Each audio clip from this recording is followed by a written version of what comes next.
नमस्कार। देवरिया की आवाज रेडियो केसरी से प्रस्तुत है स्थानीय हालचाल। पहले मुख्य हालचाल।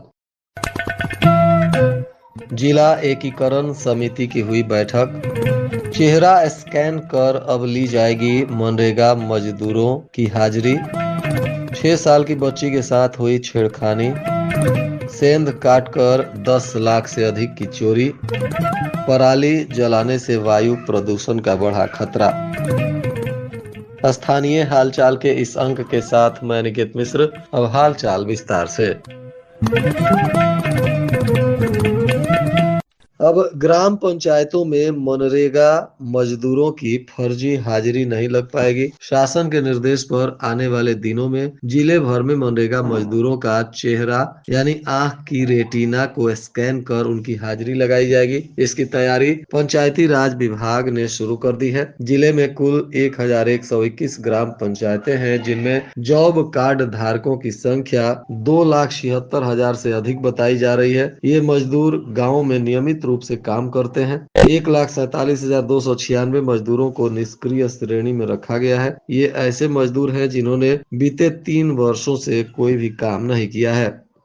जिला पंचायत अध्यक्ष पंडित गिरीश चंद तिवारी की अध्यक्षता में जिला एकीकरण समिति की बैठक विकास भवन के गांधी सभागार में हुई। बैठक में जिला विकास अधिकारी सुभाष कुमार सिंह, अपर पुलिस अधीक्षक सुनील कुमार सिंह, जिला अर्थ एवं सांख्यिकी मृत्युंजय प्रसाद चतुर्वेदी सहित तमाम पदाधिकारी गण मौजूद थे। इस दौरान समिति के सदस्य और धर्म गुरु तथा सामाजिक कार्यकर्ता भी उपस्थित रहे। बैठक में आपसी एकता और भाईचारा के साथ सांप्रदायिक सौहार्द को बनाए रखने की अपील की गई। सामाजिक सद्भाव को बढ़ावा देने पर विस्तृत चर्चा हुई। इस अवसर पर डॉक्टर शोभा शुक्ला, राघवेंद्र द्विवेदी सहित तमाम गणमान्य लोगों ने आम जनता से अपील की कि सभी लोग क्षेत्र में शांति सद्भावना के साथ कानून व्यवस्था को बनाए रखने में प्रशासन का सहयोग करें।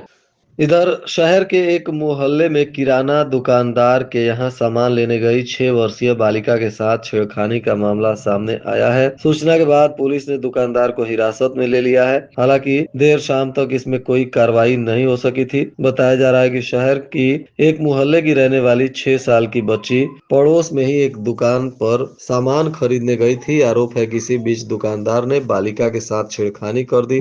किसी ने यह देख लिया और पुलिस को जानकारी दी। सूचना के बाद पुलिस पहुंची और आरोपी को हिरासत में लेकर जांच पड़ताल कर रही है।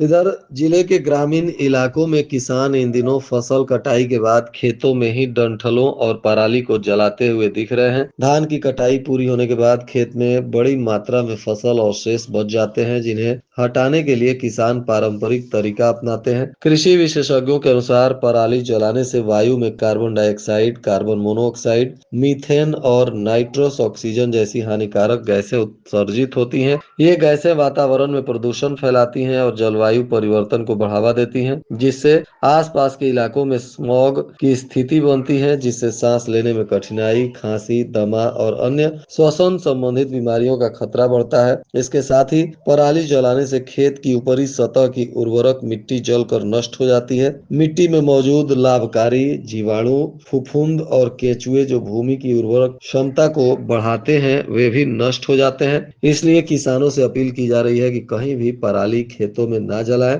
बल्कि देवरिया में गो आश्रय स्थलों की आवश्यकता को देखते हुए गोबर के बदले पराली संग्रहण अभियान शुरू किया गया है। यह अभियान शासन के निर्देश पर शुरू किया गया है। इसका मुख्य उद्देश्य निराश्रित गो आश्रय स्थलों में पशुओं के लिए चारे की उपलब्धता को सुनिश्चित करना है। मुख्य पशु चिकित्सा अधिकारी डॉक्टर अरविंद कुमार वैश्य ने बताया कि जनपद में कुल 26 अस्थायी निराश्रित गो आश्रय स्थल है, जिनमें कांजी हाउस, कान्हा गौशाला, बृहद गो संरक्षण केंद्र संचालित है। इन सभी जगहों पर पशुओं के चारे की कमी न हो, इसलिए किसानों से गोबर के बदले यहां से पराली संग्रहित की जा रही है। किसान अपना पराली गो आश्रय स्थलों पर देकर वहां से गोबर लेकर खेतों में डाल सकते हैं। इधर सिकटिया के बारी टोला गांव में एक चोरी की घटना सामने आई है, जिसमें चोरों ने रामाश्रय तिवारी के घर पिछले हिस्से में सेंध काटा है, जहां से चोरों ने बक्सा को उठाकर खेत में कुछ दूर ले जाकर उसे तोड़ा है और उसमें रखे सोने के हार, मंगलसूत्र, अंगूठी, पायल सहित लगभग 10 लाख के आभूषणों की चोरी की है। पुलिस अब इस मामले में जांच पड़ताल कर रही है और आवश्यक कार्रवाई करने का आश्वासन दे रही है। रेलवे सुरक्षा बल यानी आरपीएफ ने रेलवे परिसर में एक विशेष चेकिंग अभियान चलाया। इस दौरान रेलवे नियमों का उल्लंघन करने वाले आधा दर्जन लोगों को पकड़ा गया, जिन्हें रेलवे एक्ट के तहत चालान कर उन पर कार्रवाई की गई।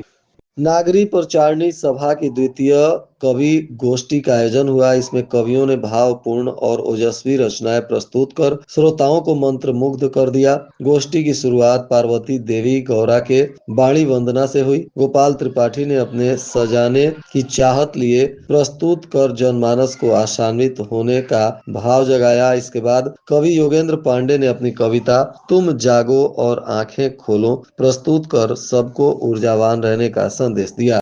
जिले के भलुवनी विकास खंड की गड़ेर ग्राम पंचायत में स्थापित ठोस अपशिष्ट प्रबंधन केंद्र बदहाल स्थिति में है। लाखों रुपए की लागत से बना यह केंद्र वर्तमान में अनुपयोगी साबित हो रहा है। यहाँ न तो कोई कूड़ा आता है और न ही इसका कोई सही इस्तेमाल हो पा रहा है। सरकार द्वारा गांवों को स्वच्छ रखने के उद्देश्य से स्वच्छता मिशन के तहत ठोस अपशिष्ट प्रबंधन केंद्र की स्थापना की गई थी। इन केंद्रों का मुख्य लक्ष्य गांवों से निकलने वाले कूड़े कचरे को एक जगह इकट्ठा कर उसका उचित प्रबंधन करना और अपशिष्ट पदार्थों के संसाधन तैयार कर स्वच्छता अभियान को गति देना बताया जा रहा है। भाटपारानी क्षेत्र के बड़का गांव बाजार टोला में शिव मंदिर के ग्राम प्रधान शशि देवी के घर की ओर जाने वाली नाली पिछले 2 दिनों से जाम है। कचरा जाम होने के कारण नाली का पानी रुक गया और आसपास की गंदगी और बदबू इलाके में फैल गई। यह नाली आगे जाकर एक गड्ढे में गिरती है, लेकिन जाम के कारण पानी का बहाव पूरी तरह से रुक गया है और लोग हलकान बताए जा रहे हैं। सलेमपुर कोतवाली क्षेत्र से एक नाबालिग बालिका के लापता होने का मामला सामने आया है। बालिका के पिता ने पुलिस को तहरीर देकर बेटी के अपहरण की आशंका जताई है। पुलिस अब मामले की गंभीरता को देखते हुए मुकदमा दर्ज कर जांच कर रही है। बालिका के पिता ने बताया कि उनकी 14 साल की पुत्री रविवार की शाम लगभग 7 बजे मोहल्ले के एक घर से पशुओं को खिलाने के लिए भोजन का अवशेष लाने गई थी। वह एक बार अवशेष लेकर लौटी और पशुओं को खिलाया। जब वह दोबारा अवशेष लेने गई तो वापस नहीं लौटी। काफी देर होने पर परिजनों ने आसपास के क्षेत्रों में खोजबीन शुरू की। तलाश के दौरान एक स्थान पर बालिका की बाल्टी मिली, लेकिन उसका कोई पता नहीं चला। परिजन अब चिंतित होकर पुलिस से सहायता की गुहार लगा रहे हैं। और आज के मौसम का तापमान देवरिया में न्यूनतम 23 डिग्री सेल्सियस और अधिकतम 26 डिग्री सेल्सियस रहने की संभावना है। अंत में मुख्य हालचाल एक बार फिर। जिला एकीकरण समिति की हुई बैठक। चेहरा स्कैन कर अब ली जाएगी मनरेगा मजदूरों की हाजिरी। 6 साल की बच्ची के साथ हुई छेड़खानी। सेंध काटकर 10 लाख से अधिक की चोरी। पराली जलाने से वायु प्रदूषण का बढ़ा खतरा। इसके साथ ही रेडियो केसरी से प्रसारित स्थानीय हालचाल का यह अंक समाप्त हुआ। नमस्कार।